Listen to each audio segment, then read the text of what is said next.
कर्म का बंधन अवश्य निर्मित होता है, किंतु कार्य का बंधन निर्मित नहीं होता पार्थ। तुम्हें कर्म और कार्य के बीच क्या भेद है, ये जानना आवश्यक है।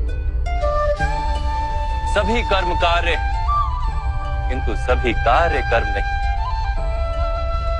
कर्म उस कार्य को कहते हैं जिसके साथ फल की आशा जुड़ी। मनुष्य जब भी सुख की, संपत्ति, प्रशंसा की आशा रखकर कोई कार्य करता है तो वो उस कार्य के फल से बंध जाता है। जब किसी कर्म को फल की आशा से किया जाए तो उसे सकाम कर्म योग कहते हैं, और जब किसी कर्म को बिना किसी फल की आशा से किया जाए तो उसे निष्काम कर्म योग कहते हैं। इसी कारण से उसे बार बार जन्म लेना पड़ता है। वास्तव में मनुष्य को कोई कर्म नहीं बांधता, उस कर्म से जुड़ी आशाएं उसे बांधती।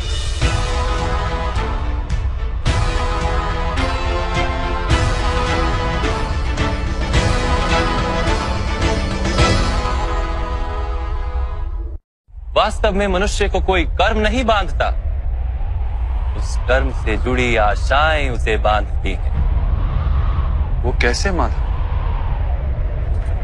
यदि इस युद्ध में तुम्हें विजय होने की आशा है तो पराजित होने पर तुम्हें भीषण दुख होगा, और वो दुख तुमसे कोई अन्य कार्य करवाएगा जिसके लिए तुम्हें दूसरा जन्म लेना पड़ेगा। और यदि तुम विजयी हुए तो तुम्हारा अहंकार बढ़ेगा, और वो अहंकार तुम्हें विश्व विजय के लिए प्रेरित करेगा, तुमसे हत्याएं करवाएगा और उसका पाप तुम्हें बांधेगा।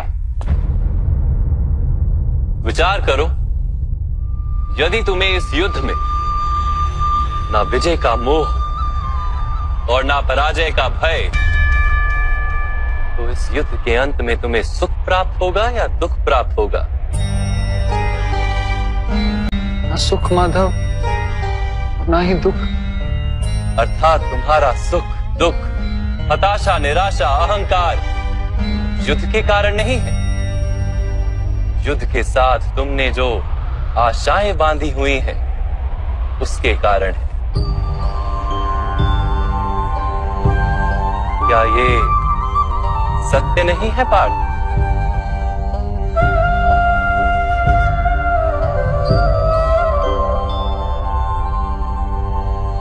सुख दुखे समे कृत्वा लाभा लाभो जया जयो ततो युद्धाय युज्यस्व नैवं पाप मवाप्स्यसि। अर्थात सुख दुख को समान मानकर लाभ हानि जय पराजय का विचार किए बिना यदि तुम युद्ध करोगे कौन्तेय, तो तुम पाप के भागी नहीं बनोगे। इसी को कर्म योग कहते हैं। जो सांख्य का ज्ञान प्राप्त कर लेता है वो ये जान लेता है कि वो शरीर नहीं, केवल एक आत्मा है। शरीर के भोग और अनुभव तो केवल मृत्यु तक है, अर्थात वास्तविक नहीं, केवल माया है। उसके लिए कर्मयोगी बनना सरल हो जाता है। परंतु माधव, यदि कार्य से बंधन निश्चित है तो क्या संसार का त्याग करके संन्यास लेना उचित नहीं? इसी विचार का परिणाम है कि आज ये युद्ध हो रहा है पार्थ।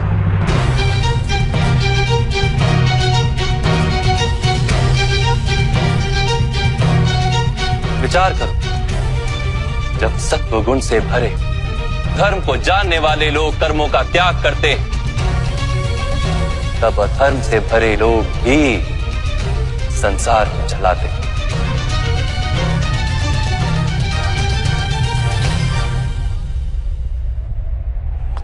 यदि महामहिम ने संसार का त्याग ना किया होता तो आज अधर्म इतना बढ़ता ही नहीं।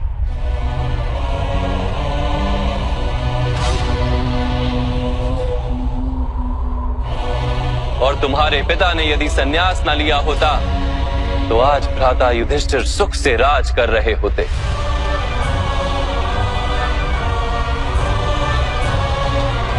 और अपनी प्रजा को न्याय और धर्म का ज्ञान दे रहे हो।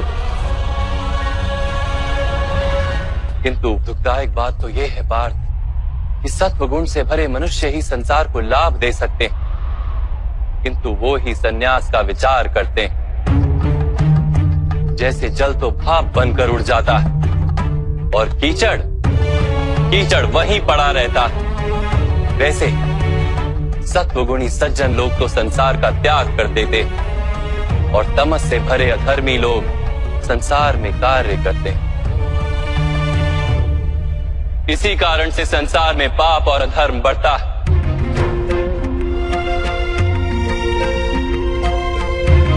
किंतु कर्मयोग इस विचित्र स्थिति से सारे संसार का रक्षण करता है। कर्मयोगी फल की आशा का त्याग करता है, किंतु कर्मों का त्याग नहीं करता।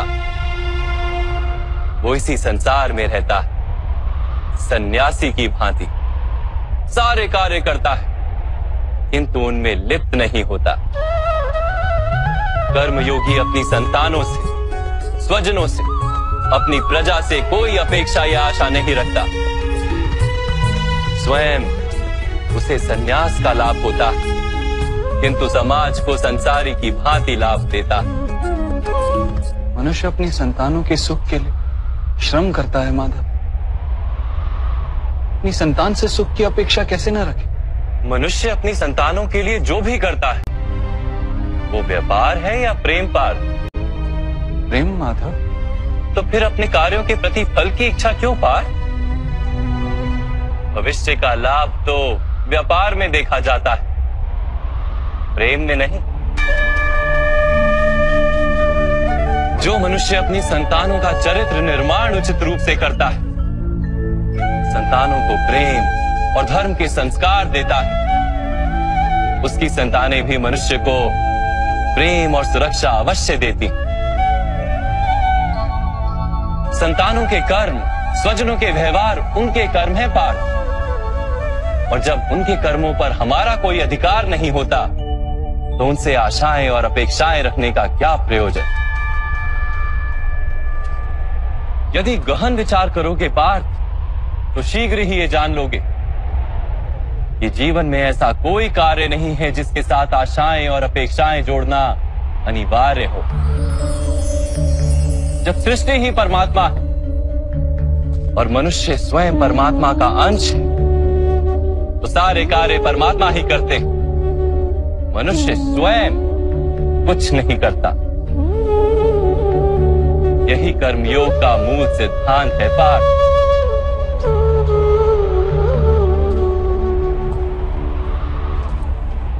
तुम्हें भी कर्मयोगी बनकर ये युद्ध करना आवश्यक है पार्थ। त्रिगुण्या विश्या वेदा निस्त्रे गुण्यो भवार्जुना निर्द्वंद्वो नित्य सत्वस्थो निर्योग क्षेम आत्मवान। 3 गुणों का त्याग करके निर्गुण बन जाओ पार्थ। इस द्वंद्व से मुक्त हो जाओ। सदा सत्व अर्थात परमात्मा में बुद्धि लगाकर कर्तव्य का वहन करते रहो। कुछ प्राप्त करने की इच्छा और कुछ प्राप्त किए हुए का रक्षण करने का विचार त्याग दो पार्थ, और अपनी आत्मा को स्वतंत्र कर।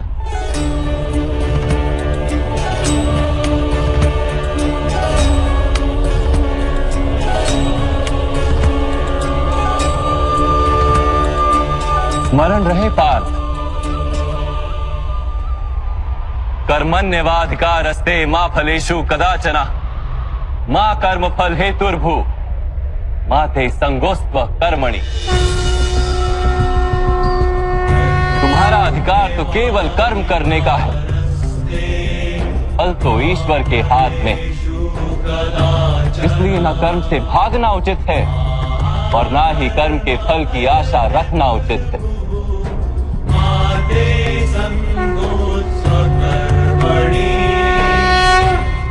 जो फल का त्याग कर दे परंतु कर्म का त्याग ना करे, ऐसे कर्मयोगी को कैसे जाना जा सकता है माधव? विश्या विनिवर्तन्ते निराहारस्य देहिनः रसवर्जम रसोप्यस्य परम दृष्टवा निवर्तते। सुनो पार्थ, जो स्वाद से छूटने के लिए भोजन का ही त्याग कर देता है, वास्तव में उसके मन से स्वाद की लालसा कभी जाती ही नहीं। उसे दोहरी हानि होती है। एक तो वो निर्बल हो जाता है, जिसके कारण परमात्मा को प्राप्त करने का जो प्रयत्न अनिवार्य है उसे वो नहीं कर पाता, और दूसरा, सदा ही उसका मन स्वाद की लालसा से भरा रहता है। इसलिए भोजन का त्याग करने से उत्तम है स्वाद की लालसा का ही त्याग कर दिया जाए। कर्मयोगी अपने मन की सारी लालसाओं को खींच लेता है, जीवन को कर्तव्य मानकर कार्य अवश्य करता है, किंतु उन कार्यों से जुड़ता नहीं। और बात, जो व्यक्ति अपने कार्यों से आशाएं और इच्छा नहीं रखता, उसी के कार्य पूर्ण होते हैं। एक असफलता से दुखी होकर जिसका मन डोलता नहीं, एक सत्ता से आनंदित होकर जो स्वयं को सर्वश्रेष्ठ नहीं मानता, ऐसे ही व्यक्ति को कर्म योगी कहते हैं। और ऐसा व्यक्ति जीवन में बार बार सफल होता है।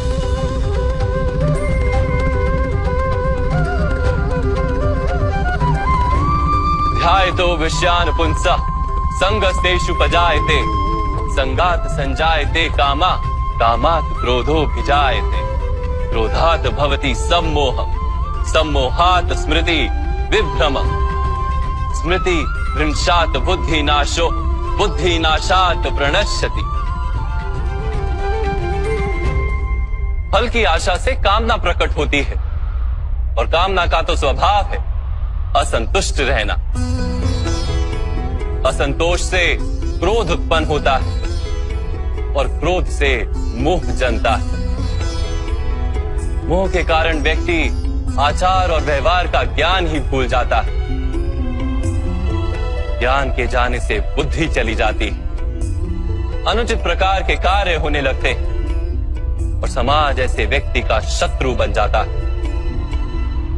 और अंत में ऐसे मनुष्य पूर्णतः पतन हो जाता है।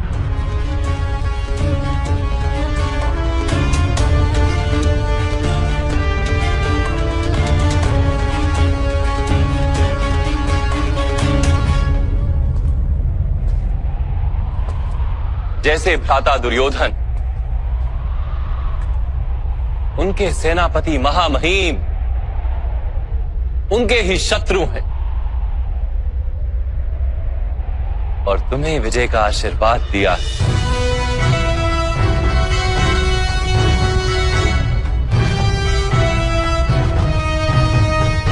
पार्थ, कर्मयोग ब्रह्म विद्या का दूसरा चरण है। परमात्मा में अपनी बुद्धि स्थिर करो, स्वयं को आत्मा जानो, मिथ्या बंधनों से मुक्त हो जाओ।